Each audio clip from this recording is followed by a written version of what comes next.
Did you ever wonder how to set up the Lamborghini EVO 2 in Assetto Corsa Competitzione on Suzuka? Then you're in the right place, because I took the Lambo on Suzuka.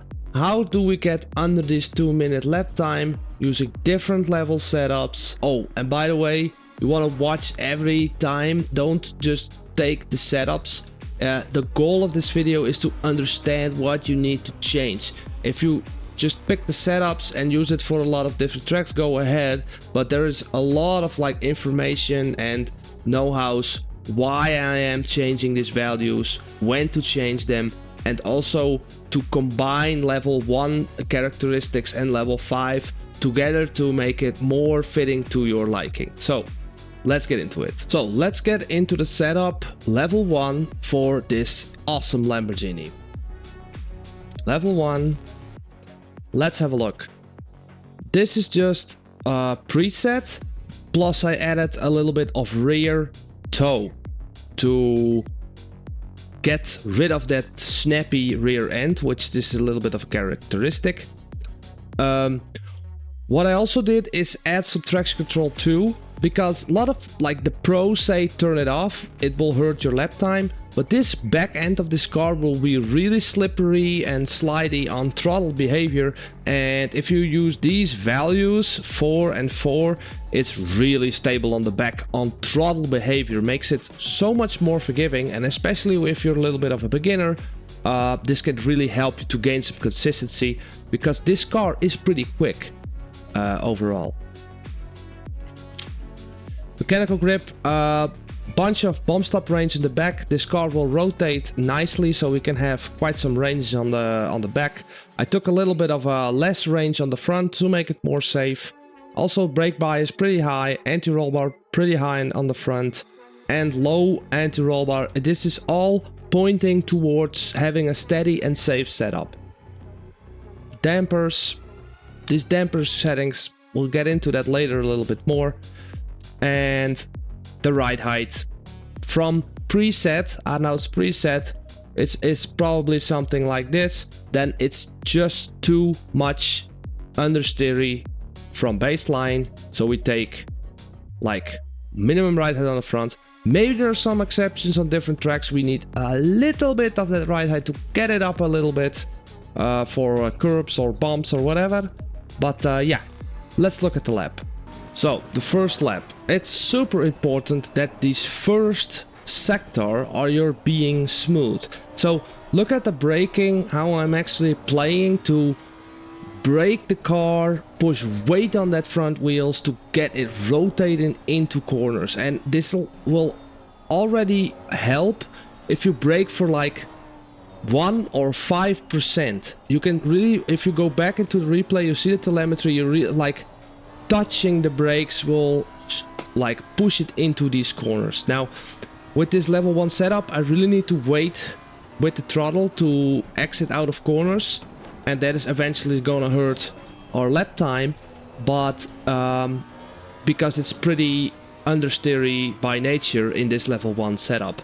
What is also important to note is that these traction control settings that you're seeing right now, you can use them, this traction control 4 and 4 and 4, also with the level 4 or level 5 or all the level setups to create some stability in there.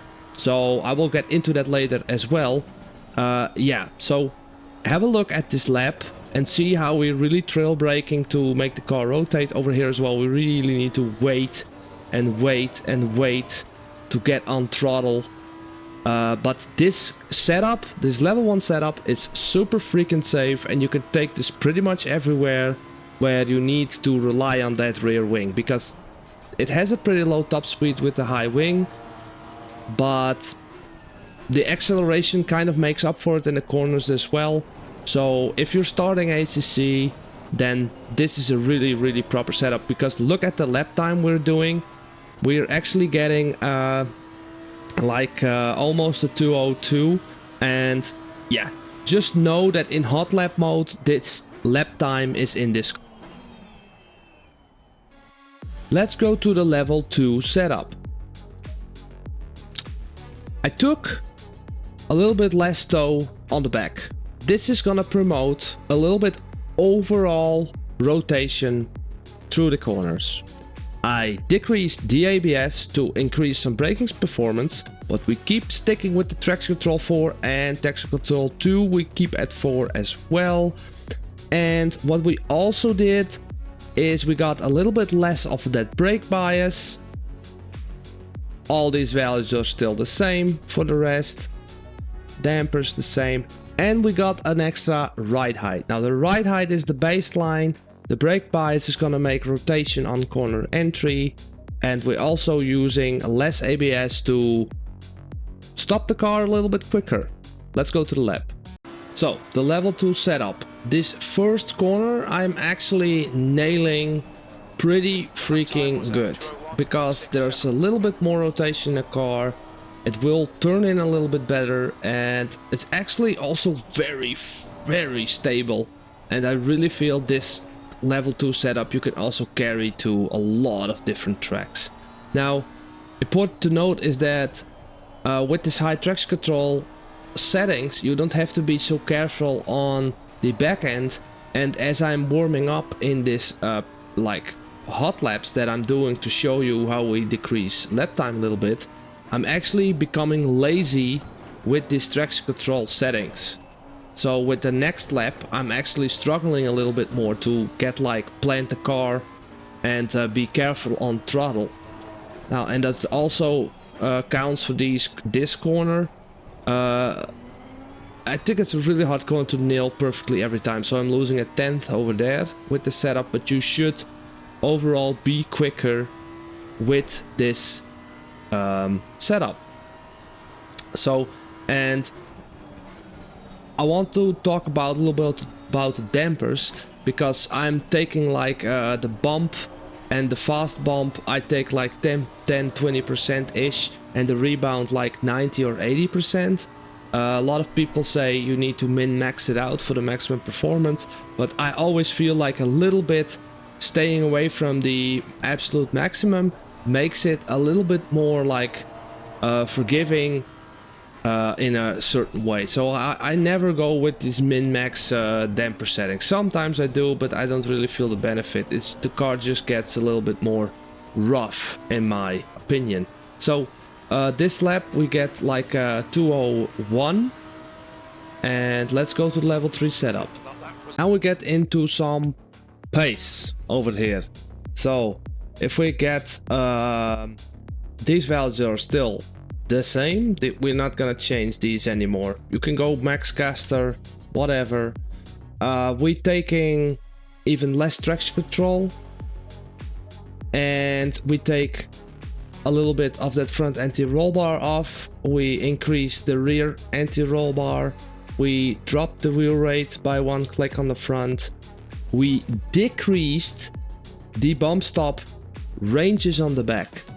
So this means the rear end of the car will be higher under load, makes more rotation. Important value to make a car rotate, especially also with the anti-roll bar on the back. You can even increase this further and further. Dampers, nothing special. This also we kept the same. Let's look at that level 3 lap. Here we go. Now with the traction control 2 off, I actually had to practice a whole lot more to be faster again, because now with traction control 2 off, this Lamborghini gets very sensitive on throttle. Also the other adjustments we made makes it way more rotating, and again this is gonna make the car quicker. Now I did a great sector 1, but then at some point I kind of mistaked it a little bit. Now we're actually decreasing the lap time again, and this is the thing, yeah. This is just harder to drive. It's way more pointier. It will snap on you if you're not careful, but the overall speed in the car is actually quicker. You can really see that in this corner, in this slow corner, we have, because we have the lower wheel rates, because we have the lower brake bias, because we have less traction control, yeah, we can actually have way more influence on how the car is behaving with our inputs, because that's the difference between this level 3 setup and a level 1 setup. A level 1 setup is just very limited in what you can do, how you can manipulate the weight transfer of the car. And this will be absolutely the case with this corner when we're running up right now. I believe in the level 4 and 5 setup we can even go even quicker through this corner, because we really need to like slow down a little bit to not go wide on that exit and invalidate the lap. So short shifting here a little bit, playful, and yeah, so 8/10, and these level 4 and 5 we're even gonna improve even more. So let's go. Let's look at that level 4 setup. So level 4, let's go people, let's go. Again, no changes here.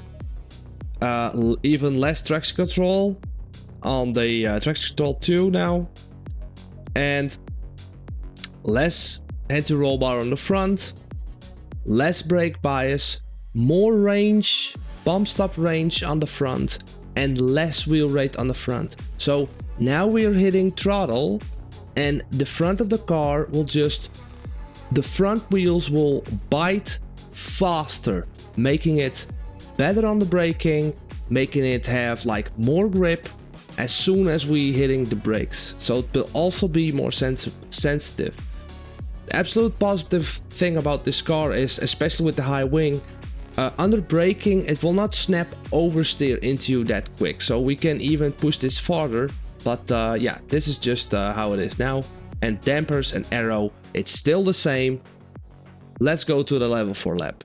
So level 4, there's also a level 5, but yeah, you can like go on and on like this. What I really want to say, and what I forgot to say in that previous little clip, I forgot to say that we also increased the wheel rates on the back to again make it more rotating. And let's say you want to build setups for these kinds of different cars, or maybe this car as well. I think it's always very smart to start from Arnout's preset, that link will be down below, and crank up that rear ride height to get baseline rotation, then start playing around with the bump stop ranges and the brake bias. Also traction control values can be really good. What is also something that you wanna try out, maybe if you have like bought setups that are like meta and you feel like you cannot control them, use some extra traction control, use some extra traction control too. Then you can maybe still drive a meta pro setup, but it will not be so snappy every time you go on throttle. Also with the brake bias, increase it just a little bit to make it like digestible for you.